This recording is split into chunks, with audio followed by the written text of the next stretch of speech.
Hi friends, అందరికీ నమస్కారం. Welcome to employees updates. ఈ ఛానల్లో టీచర్లకు, ఉద్యోగులకు మరియు పెన్షనర్లకు సంబంధించి ఎప్పటికప్పుడు లేటెస్ట్ అప్డేట్స్ తెలియజేయడం జరుగుతుంది. సో ఫ్రెండ్స్, ఈ వీడియో కనుక మీకు నచ్చినట్లయితే లైక్ చేయండి, షేర్ చేయండి. అలాగే మన ఛానల్ను సబ్స్క్రైబ్ చేసుకోండి. ఉద్యోగ పెన్షనర్లకు మేనిఫెస్టో ప్రకటించిన సీఎం జగన్. రాష్ట్రంలోని చిరుద్యోగులకు ముఖ్యమంత్రి వైఎస్ జగన్మోహన్ రెడ్డి పెద్ద వరం ఇచ్చారు. నెలకు 25,000 వేతనం కలిగిన వారికి ఇల్లు, విద్య, వైద్యం ఉచితంగా అందించేలా మేనిఫెస్టోలో ప్రకటించారు. దీనివల్ల రాష్ట్రంలో 3 లక్షలకు పైగా చిరుద్యోగులకు మేలు జరగనుంది. Andhra Pradesh corporation for outsourcing services outsourcing ఉద్యోగులు, అంగన్వాడీ ఆశా వర్కర్లను గత టీడీపీ ప్రభుత్వం నిర్లక్ష్యం చేసింది. వైఎస్ఆర్సీపీ ప్రభుత్వం వచ్చిన వెంటనే సీఎం జగన్ వారి గౌరవ వేతనాలను గణనీయంగా పెంచారు. ఆదాయ పరిమితికి మించి వేతనాలు రావడంతో ప్రభుత్వ సంక్షేమ పథకాలు దక్కడం లేదని పలుమార్లు ఆయా ఉద్యోగులు సీఎం దృష్టికి తీసుకెళ్లారు.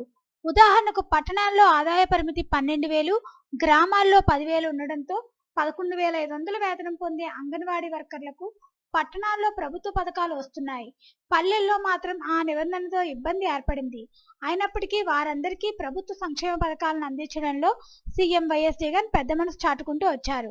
తాజాగా ఆదాయ పరిమితిని పెంచడంతో సాంకేతికంగానూ ఇకపై వారి కుటుంబాలకు ఉచితంగా ఇళ్లు, విద్య, వైద్యం అందించనున్నారు. నెలకు 25,000 ఆదాయం పొందే ఆప్కాస్, అంగన్వాడీలు, ఆశా వర్కర్లు, అవుట్సోర్సింగ్ ఉద్యోగుల కుటుంబాలకు విద్య, వైద్యం, ఇల్లు విషయంలో ఇబ్బంది పడకూడదనే ఉద్దేశంతో వారికి అవకాశం కల్పించారు. రానున్న 5 ఏళ్లలో వారికి అమ్మఒడి, విద్యా దీవెన, వసతి దీవెన, ఆరోగ్యశ్రీ, ఉచితంగా ఇల్లు ఇచ్చేలా మేనిఫెస్టో ప్రకటించడంతో హర్షం వ్యక్తమవుతుంది. సో ఫ్రెండ్స్, అలాగే ప్రభుత్వ ఉద్యోగులకు సొంత జిల్లాల్లోనే ఇళ్ల స్థలాలు, ఉద్యోగుల పిల్లలకు విదేశీ విద్యకు 10 లక్షల వరకు రుణం తీసుకుని వడ్డీపై చెల్లింపు. వైఎస్ఆర్సీపీ మేనిఫెస్టోలో ప్రభుత్వ ఉద్యోగులకు పెద్దపీట వేశారు. ఇల్లు లేని ప్రభుత్వ ఉద్యోగులకు వారి సొంత జిల్లాల్లోనే ఇళ్ల స్థలాలు ఇస్తామని హామీ ఇచ్చింది. ఈ స్థలాలకయ్యే ఖర్చులో 60% ప్రభుత్వమే భరిస్తుందని శనివారం విడుదల చేసిన ఈ మేనిఫెస్టోలో తెలిపారు.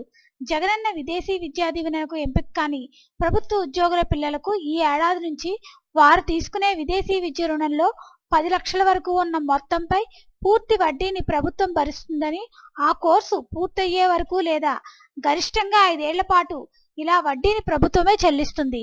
అలాగే 25,000 వరకు జీతం పొందే ఆప్కాస్, అంగన్వాడీలు, ఆశా వర్కర్లు, అవుట్సోర్సింగ్ ఉద్యోగుల కుటుంబాలు విద్యా, వైద్యం, ఇళ్లకు ఇబ్బంది పడకూడదనే ఉద్దేశంతో వారికి అన్ని నవరత్న పథకాలు వర్తింపు చేస్తామని ప్రకటించింది.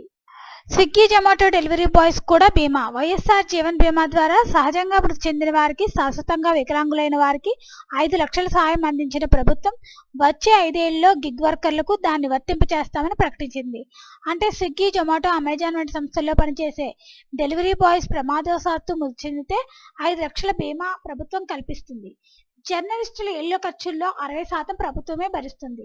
ఇక జర్నలిస్టుకి ఇచ్చే ఇళ్ల స్థలాల కార్యక్రమానికి శ్రీకారం చుట్టిన ప్రభుత్వం అందుకయ్యే ఖర్చులో 60% భరిస్తామని రాష్ట్ర ప్రభుత్వం ప్రకటించింది.